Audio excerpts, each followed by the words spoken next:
Mesdames et messieurs, bonjour, bienvenue à Liberté Télévision, notre débat quotidien. Aujourd'hui encore, nous vous retrouvons avec le bel espoir que vous nous offrez chaque fois étant auditeur. Alors, nous sommes ici pour vous, téléspectateurs de télévision, Liberté Télévision, Radio Liberté en synchronisation. Et aujourd'hui, nous avons notre consultant comme invité, notre consultant qui est toujours disponible à chaque fois que nous avons besoin de lui pour décrypter les sujets dont nous tous nous parlons en ville là-bas chez vous ou comme ici. Almami Samori Touré, bonjour. Amadou, bonjour. Merci. Bienvenue aujourd'hui également pour décrypter l'actualité dans notre débat quotidien pour nos téléspectateurs. Nous allons aujourd'hui discuter de deux sujets majeurs importants dont tous les téléspectateurs parlent. Il s'agit du découpage administratif actuel. Il s'agit également quand exactement nous allons obtenir la carte biométrique. Nous savons qu'aujourd'hui, en République du Mali, il y a un district, il y a 19 régions, il y a 156 cercles, il y a 466 arrondissements, il y a 819 communes, il y a 12 712 villages. Et nous savons aussi qu'avec ces nouvelles autorités, ce nouvel découpage, il y a beaucoup de remous un peu partout. Alors, est-ce que le découpage actuel peut être réalisable dans ces conditions? Bon. On fait notre débat en bambara et en français. Après l'analyse de la situation actuelle, le découpage administratif qui vient d'être fait, c'est très très difficile que ça puisse être mis en œuvre, même dans les années à venir. Ça dépend, des prérogatives de ces régions sur le plan administratif. Il y a beaucoup de choses qu'on doit faire dans une région, et même dans une préfecture et une sous-préfecture. On a eu plein de régions, plein de préfectures et plein de sous-préfectures. D'abord, on commence par la question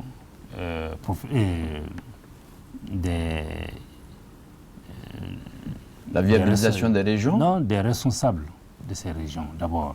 Gouverneurs, les gouverneurs, ça c'est facile à mettre en place. Mais il y a aussi les commandants de cercle. Je ne sais pas si l'appellation, on est resté sur commandant de cercle ou bien préfecture, préfet. Mais il y a aussi plein de préfets qui ont été créés. Et plein de sous-préfectures qui ont été créées. Il faut viabiliser, avoir des bâtiments, avoir des véhicules, avoir du matériel. Par exemple, quand on prend un dédouanement, tu viens avec ton véhicule en passant par Caille, la première région, il faut s'arrêter à la frontière. Demander à quelqu'un, ou si on est là-bas soi-même, ou en transitaire, payer de l'argent jusqu'à Bamako pour qu'on puisse valider le paiement des droits. Et après, on te laisse, c'est pas fini. Il faut revenir à Bamako encore pour les démarches qui peuvent attendre 3 semaines, minimum 15 jours. Bon, alors que les prérogatives de ces régions, ils doivent pouvoir faire ces dédouanements, délivrer des cartes grises, des permis de conduire, mais rien n'est prévu dans tout ça. Au niveau des régions, là? Au niveau des régions, déjà, d'abord. Pour enfouler les caisses au niveau des régions. Alors que même dans certains pays, les préfectures sont en mesure de faire ce qu'on fait à Bamako. Dédouanement. Voilà, dédouanement, donner la carte grise, les permis de conduire. Les impôts. Les structures, vraiment. Et là, on ne voit pas, même dans l'état actuel des choses, les cercles, c'est-à-dire les préfectures qui existent, ne sont pas habilitées à réaliser ces fonctions-là. Maintenant, on en a plus. Maintenant, on a 19 régions. Alors, 156 cercles. Voilà. Il faut au départ, au Mali, c'était 42 cercles. Et puis maintenant, on est à 156 multiplié par 42. Et les communes de 703 sont devenues à 819 communes. Voilà. Donc moi, je pense que dans l'objectivité, on devait faire ça progressivement. C'est-à-dire? C'est-à-dire que on voit la nécessité, parce qu'il y a des besoins qui se créent, la nécessité d'ériger tel cercle en région. Ah oui, on le fait. Il y a des critères. Voilà, on le fait, on met, les bâtiments sont là, le personnel est là et tout, on met tout en œuvre. Et après, on passe encore à une autre étape, un autre cercle qui peut être érigé. Mais quand on décide d'ériger tous ces cercles, tous ces arrondissements, tout d'un seul coup, au même moment, en région, la viabilisation va être très très difficile, et je peux même dire impossible.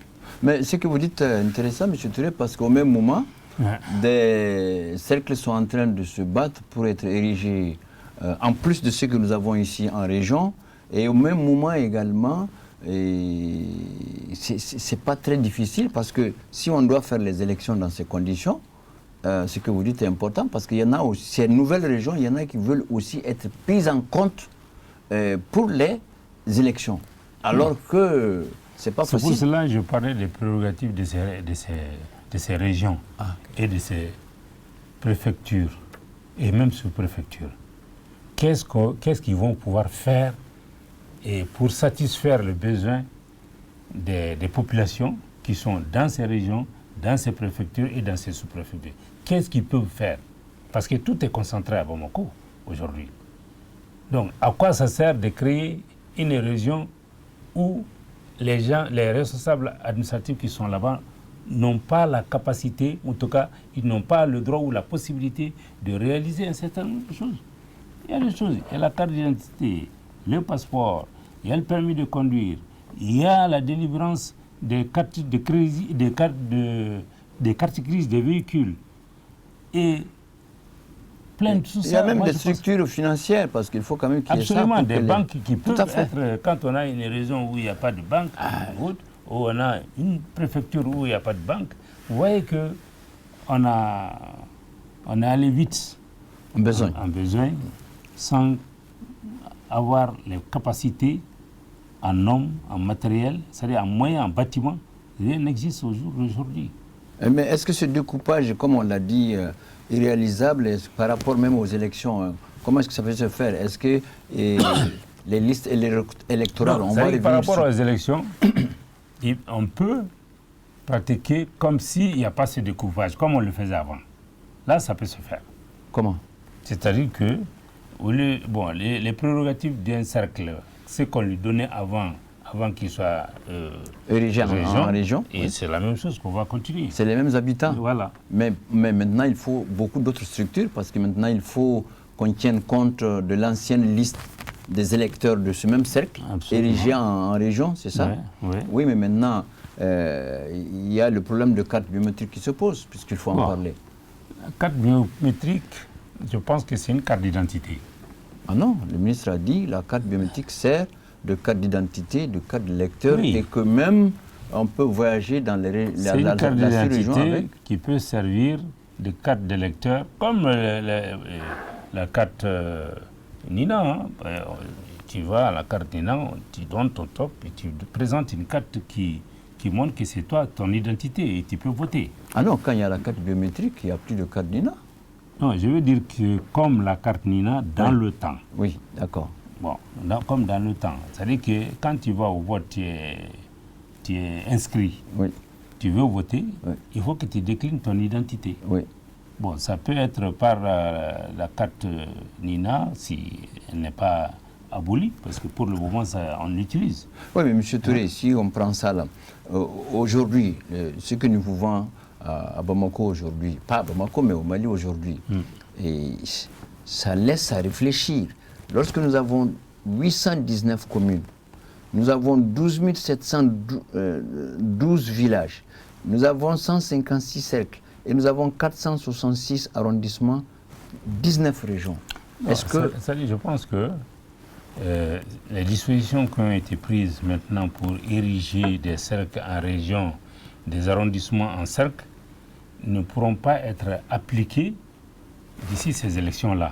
Alors c'est clair, parce que les dispositions sont là, ça a permis de voter ces textes-là, de les adopter, mais pour les mettre en œuvre, il faut du temps pour le faire. Donc nous allons continuer comme si il n'en est rien. Ah non, ça c'est vous qui le dites, les textes ne le disent pas. Si nous devons faire ça pour faire les élections, ça ne sera pas fait même l'année prochaine. Parce que le chronogramme tel qu'il a été édité, déjà le 19 mars, on doit commencer. On n'a pas exigé à ce qu'il faut absolument que ces régions soient mises en œuvre d'abord avant de faire les élections. Ça n'a pas été dit. Auquel cas le découpage n'a pas son intérêt. Ben oui, ça on peut le dire. D'accord. D'accord. Madame, vous avez bien compris qu'il s'agit naturellement du découpage administratif. Naturellement, il y a certains de nos compatriotes qui ne sont pas très contents. Dans tous les cas, il est important de se comprendre parce que les élections, il faut les faire et elles seront en fait, l'essentiel est que les Maliens se comprennent autour de ça. Monsieur Touré, est-ce qu'il faut obligatoirement la carte biométrique pour voter? Parce que si c'est le cas, à quand la carte biométrique? Quand est-ce qu'on va? Est-ce que vous êtes déjà enrôlé? Oui. Vous êtes enrôlé, vous avez votre carte? Non. Ah, on a dit quand? On va m'appeler. Ça, c'est la question qu'on dit à tous ceux qui se font enrôler. Voilà. Et il y a déjà plus de deux mois. Oui. Bon, est-ce qu'il y a un délai? Je pense que le délai pour l'enrôlement, c'est connu. C'est le 31 mars. Mais le délai pour l'obtention de la carte, rien n'a été dit sur ça. Monsieur Touré, ils ont dit... À partir de quelle date? Dans la logique, on devait quand même, comme on a dit, biométrique, les systèmes digitaux et tout, et automatiquement, une imprimante digitale devait imprimer tout de suite pour nous donner notre carte. C'est ça que nous, on attendait quand on est parti pour l'enrôlement. Mais malheureusement, je pensais qu'on allait vous passer là-bas pour prendre votre carte. Et on dit, on va vous appeler. Ça, c'est ce qu'on dit à tout le monde. Hein? Oui. Et ça, c'est sur l'étendue du territoire national. Et il y a des endroits où on n'a même pas commencé l'enrôlement. Hein? Bon, on se demande, est-ce que cette carte-là... C'est elle qui est exigée pour les élections, pour le vote. Est-ce qu'elle est faite au Mali, cette carte-là? Ah ben si, tout le temps qu'il faut attendre pour avoir la carte, on se demande si c'est fait ici. Ah, le fait d'être enrôlé ne justifie pas que la carte est faite chez nous? Non, le temps, après avoir été enrôlé, oui. Et moi, dans mon cas, il y a 2 mois maintenant. Voilà. Et on ne nous a pas appelé? Non. Donc, je ne vois pas aussi quelqu'un qui a dit que j'ai ma carte. Non, personne ne l'a eu. Personne ne l'a eu. Voilà. Personne ne l'a eu. Monsieur Touré, nous allons dépasser le découpage.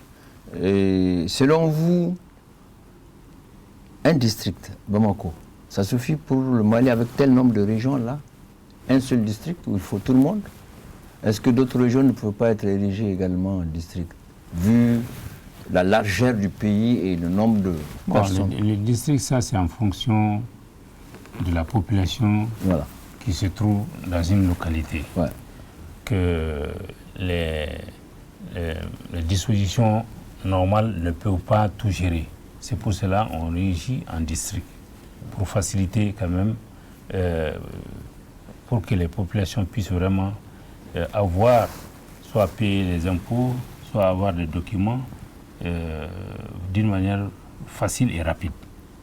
Bon, peut-être qu'il n'y a pas de région ou bien de villes vraiment qui sont dans une situation de concentration exagérée. Concentration comme Bamako. Ouais.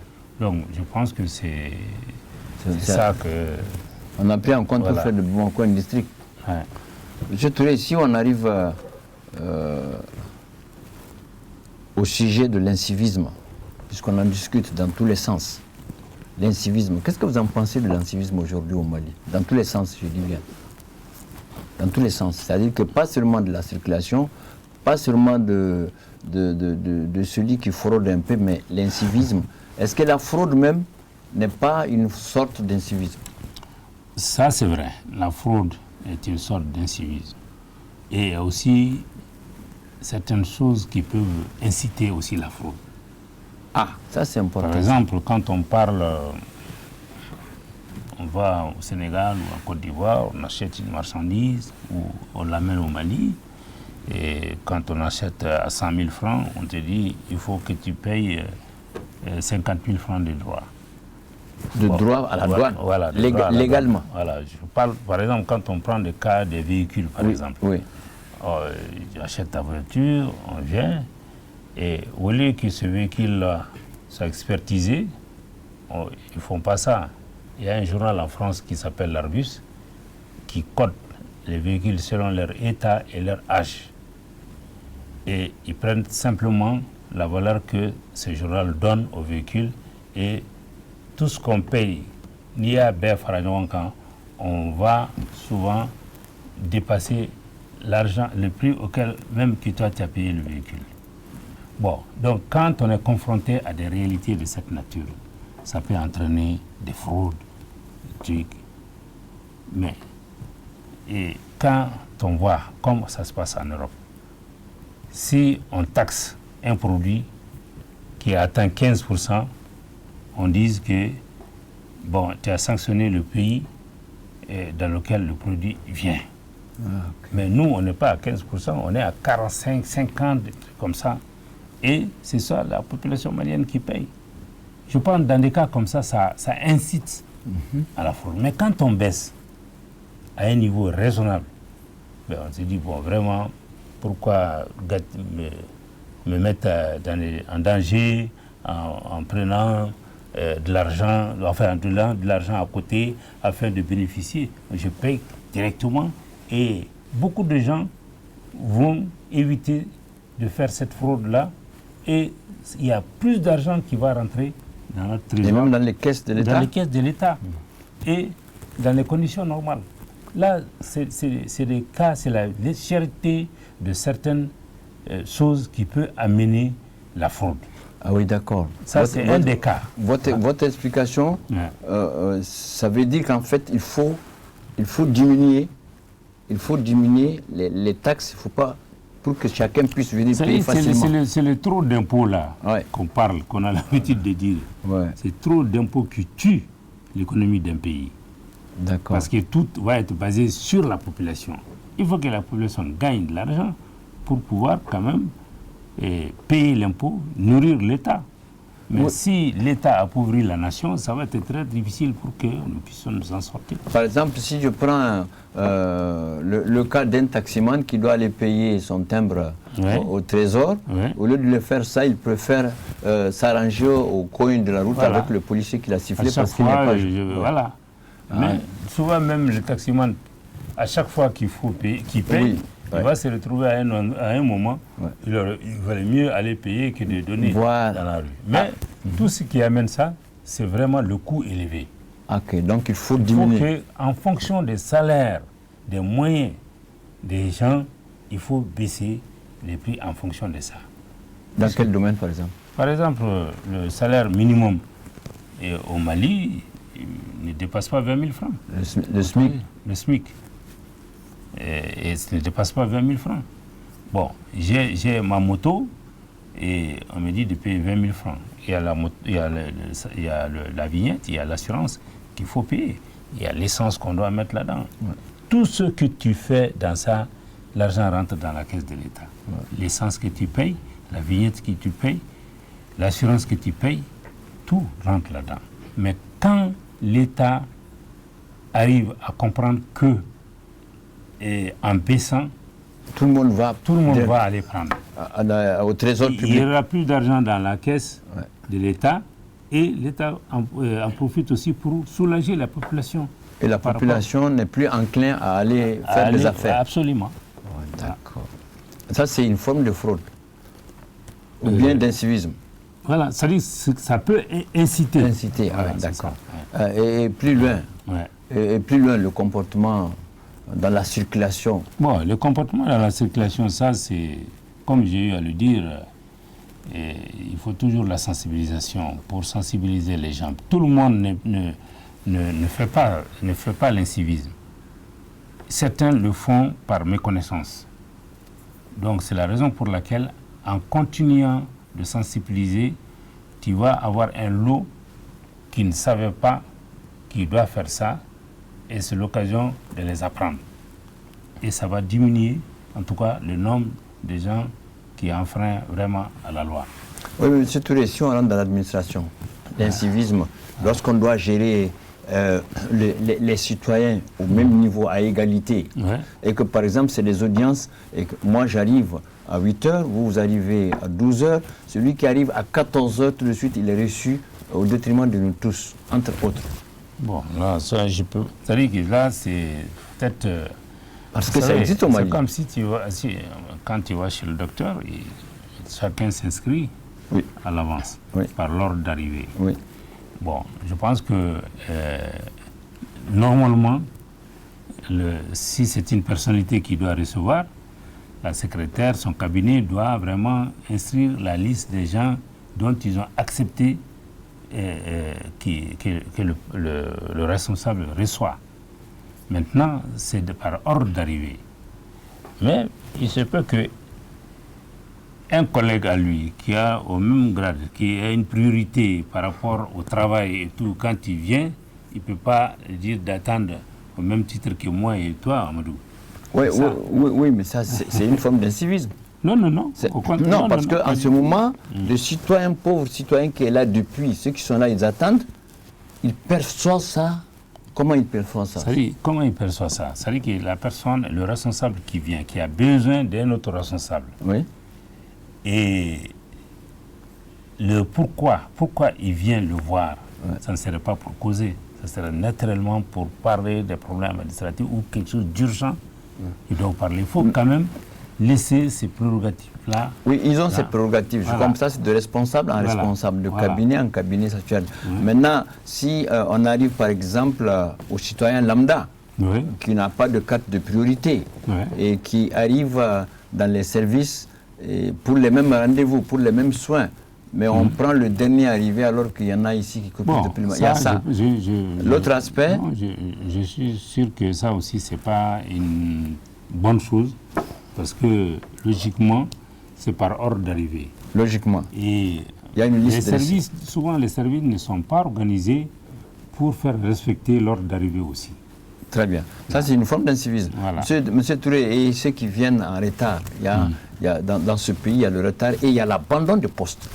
Ça, c'est constaté au Mali. Oui. Alors ce n'est pas des formes d'incivisme? Oui. Bon, il y a quand même des garde-fous pour tout ça.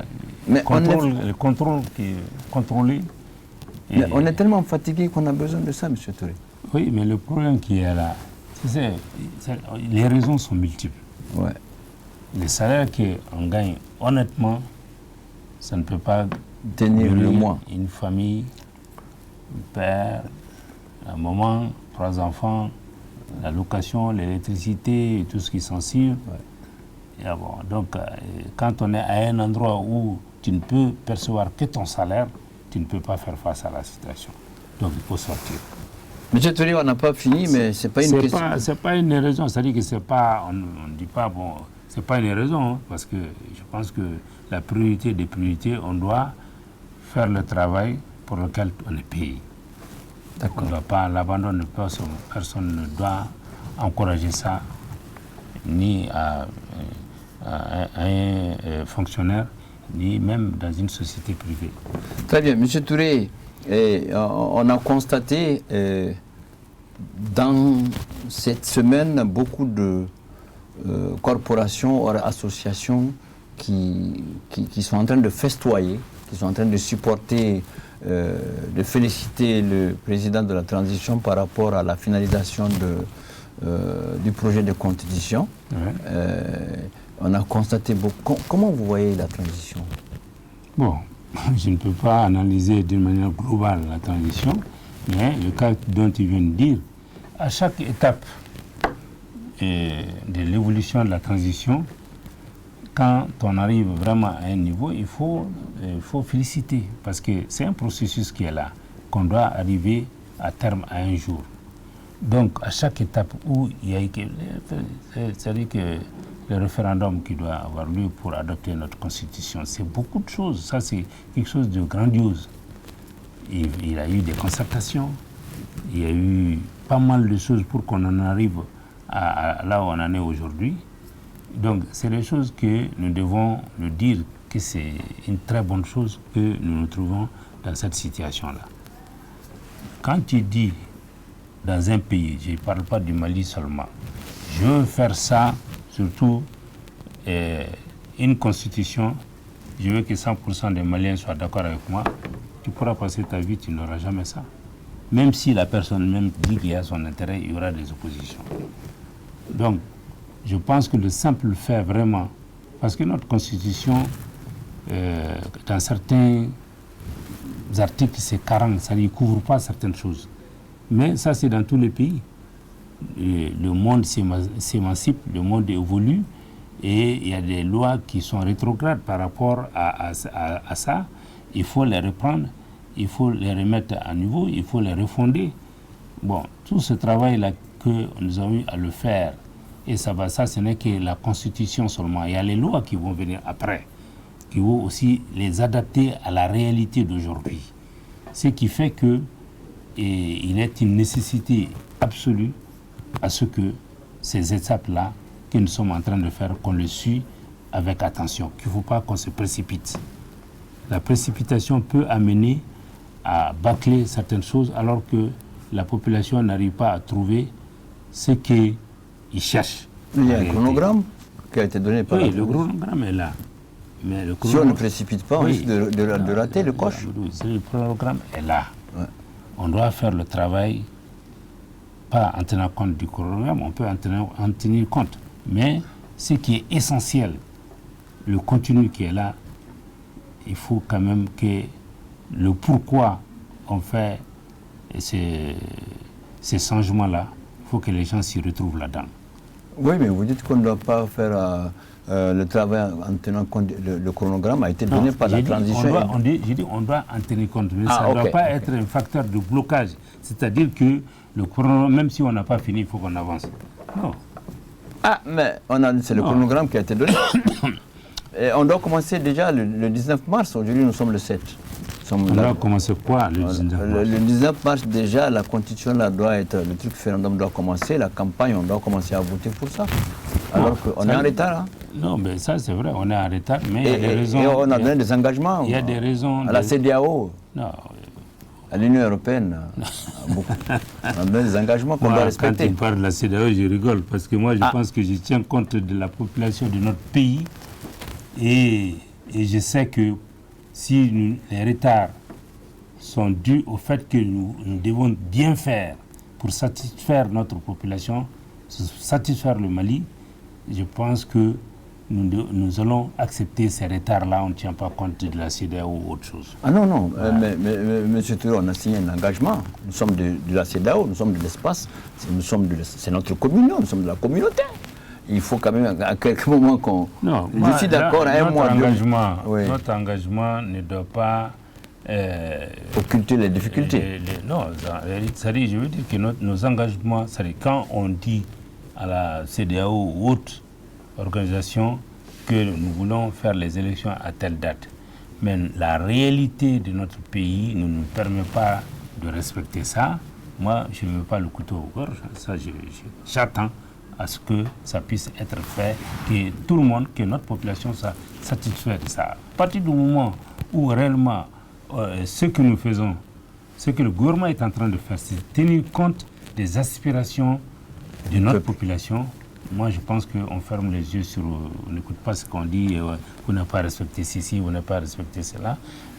La CEDEAO, je pense qu'il vaut mieux même pas qu'on en parle, parce que nous, notre gouvernement ne travaille pas en fonction des exigences de la CEDEAO, mais en fonction des exigences de notre population, des Maliens. Ah non, non, le chronogramme, c'est notre gouvernement qui a donné. Voilà, c'est les engagements. Voilà. Donc on le respecte. Pour des raisons vraiment qui dépendent...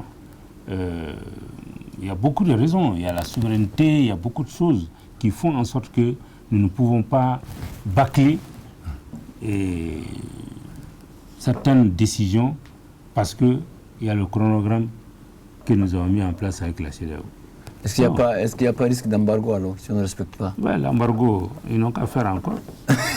Vous êtes pas les d'accord? Maliens qui souffrent de l'embargo, c'est ceux qui décident de le faire. Ah bon? Non, les Maliens n'ont plus peur de la CEDEAO, n'ont plus peur ni de la CEDEAO ni de leur embargo. Et je sais que l'embargo a fait plus de mal à l'extérieur qu'aux Maliens. Non, M. Touré, ce n'est pas une question de peur, c'est une question de principe, de respecter les règles communautaires. Nous sommes membres de la CEDEAO, même fondateur. C'est-à-dire que là où moi je peux être d'accord avec toi, si on refuse, on n'a pas refusé, on respecte. Mais s'il s'agit de délais, il faut que nos dirigeants aient le temps nécessaire d'examiner et de prendre des décisions qui vont servir à la nation malienne. Monsieur Touré, j'espère que nous sommes aujourd'hui, si vous avez un dernier message à l'endroit de nos auditeurs qui vous regardent, de nos téléspectateurs qui vous regardent et qui savent que vous êtes déterminés sur la défense de la transition, tout le monde le sait à travers vos débats. Ça, vous ne badinez pas du tout avec le respect des principes. Oui, moi, c'est-à-dire que nous, la transition, c'est quoi aujourd'hui? La transition nous rappelle le début de l'indépendance du Mali. Les difficultés... La transition actuelle? Voilà, les difficultés... Il y a eu 3 transitions au Mali. Oui, les vous parlez de celle-là? Je parle de cette transition. Les difficultés que le président Modibo Keïta a eues, et c'est les mêmes difficultés qu'on a aujourd'hui. Le pire pour le président Modibo Keïta et le pire pour aujourd'hui les dirigeants de la transition sont différents. Il n'y avait pas d'opposition interne, il n'y avait pas de guerre comme on l'a aujourd'hui. C'est ce que la transition d'aujourd'hui a. Le président Modibo Keïta, son problème, c'est que c'est du néant. C'est-à-dire qu'il y a un État qui vient d'être créé, il n'y a rien, il n'y a pas d'armée. Tu vois, nous avons pris notre indépendance avant de créer l'armée malienne. Elle est venue 1 an après. Il fallait équiper notre armée. Il fallait créer les corps, il fallait la sécurité, la défense, tout. Et ensuite, il fallait créer de l'emploi, de l'industrie, puisqu'il y avait aussi de l'embargo. La frontière entre le Mali et le Sénégal était fermée. C'était la même communauté, non? Ben oui, ben ça a été éclaté, l'éclatement de la fédération. Donc dans ce cas-là, chacun devait se débrouiller de son côté. Bon, c'est pour te dire que la transition aujourd'hui, quand on analyse objectivement les besoins de notre pays, la façon dont notre pays a été traité par nos propres concitoyens, nos dirigeants, est-ce que tu peux comprendre qu'une usine comme la cimenterie de Djamou, on le ferme parce que ce n'est pas rentable? Ça, ce sont des raisons qu'ils ont dit. L'huilerie de Kita d'abord et de Koulikoro qu'on a fermé. Beaucoup de nos usines ont été fermées pour restructurer et on met ces cadres qui ont été formés, des intellectuels qu'on a besoin d'eux, on les met au chômage en leur donnant le truc. Et après, les mêmes usines sont créées au Sénégal et en Côte d'Ivoire en disant ce que vous allez gagner, une fois que les produits arrivent à la frontière, vous allez mettre les droits de douane. Et là, vous allez gagner de l'argent et tout. Et c'est comme ça que notre population s'est appauvrie. Il y a une autre. Et il y a la société minière du Mali qui est chargée d'exploiter nos mines, l'or et autres. Et là aussi, une société qui exploite de l'or dans un pays où il y a de l'or, on le ferme. Ça, c'est une volonté d'asphyxier notre pays, Tout à fait. de lier notre pays à une structure alors que nous pouvons nous prendre en charge. De nous pousser à être dépendants, Voilà. davantage. On l'a fermé. Aujourd'hui, Dieu merci, le gouvernement de transition a décidé de créer la même chose, sinon plus, qui va s'occuper de tout ce qui concerne notre sous-sol, qui est immensement riche. Et c'est ça qui va nous faire sortir de notre pauvreté. Jamais la France ne nous fera sortir de la pauvreté, jamais. C'est notre propre volonté de se battre. Et Dieu nous a donné toute cette richesse. Il va falloir qu'on se mette à l'exploiter pour que nos populations sortent du chômage, sortent de la pauvreté et que ce que nous allons gagner va nous permettre de développer notre notre pays, créer des structures de transformation de nos produits agricoles que nous créons. Tu sais, il y avait une tannerie au Mali ici, Oui, qui faisait des chaussures pour nos militaires. tout et à autres. fait. Tout à fait. Ça a été fermé. Il y avait une usine qui faisait des radios aussi, non? Oui, Soukaram. la Sokoram, ça a été fermé. Mais la Sonatam est encore là. Hein? La Sonatam est encore là. Il y a, Mais les, ça, il y a la les Sonatam- bateaux, il y a la- les, Non, mais la Sonatam n'est pas une fierté, c'est les cigarettes. il y a il y a les abattoirs. Oui, mais Beaucoup ça, d'abattoirs un non, peu ça, partout, c'est à pas- Bamako, à je parle des unités de production Ah, ok. qui permet à notre pays souvent de ne pas amener. Parce qu'à chaque fois qu'on achète Tamali, c'est ça? oui, à chaque fois qu'on achète quelque chose de l'extérieur, Oui. c'est notre argent qui sort, les devises qui sortent pour aller acheter. Mais si nous le produisons nous-mêmes, ça va nous renforcer. Ça va faire en sorte que nos argents ne sortent pas comme ça. Aujourd'hui, nous avons la capacité d'avoir de l'or. Et cet or-là va nous permettre réellement de faire des dépenses à l'extérieur, de garantir si jamais il y a une monnaie entre le Mali, la Guinée ou le Burkina. Ça va garantir, ça va faire en sorte que nous puissions réellement faire nos achats sans que nous dépendons, sans que nous demandions la permission de qui que ce soit. Et là, notre espoir, en réalité, c'est, on voudrait qu'on en arrive à ce niveau-là et tout porte à croire que Assimi, le président Assimi Goïta et le gouvernement de transition s'acheminent vers ça qui va réellement nous engager dans notre indépendance sur tout le plan économique, militaire et tout ce qui s'ensuit. Très bien. Merci beaucoup. Ainsi met fin à notre débat d'aujourd'hui. Monsieur Touré, vous avez un dernier mot à l'endroit des téléspectateurs? Bon, moi, le dernier mot, c'est que nous sommes toujours en transition. Nous prions à ce que nous puissions arriver à la fin de ce processus qui est vraiment important. Le Mali seulement ne regarde pas, mais c'est l'Afrique tout entière qui regarde le processus qui est en train de faire au Mali. Et peut-être que dans certains pays, les responsables voient ça de mauvais œil, mais les peuples de ces pays soutiennent le Mali pour qu'un jour leur pays puisse suivre le même chemin que notre pays. Merci beaucoup, chers téléspectateurs, avec notre accompagnement là-bas côté technique, Diakaridia Dambélé et Ahmed. Voilà, merci beaucoup et à demain pour une autre édition de votre débat contradictoire, votre débat d'instruction ici à la télévision Liberté, en synchro avec Radio Liberté. Merci beaucoup. Merci.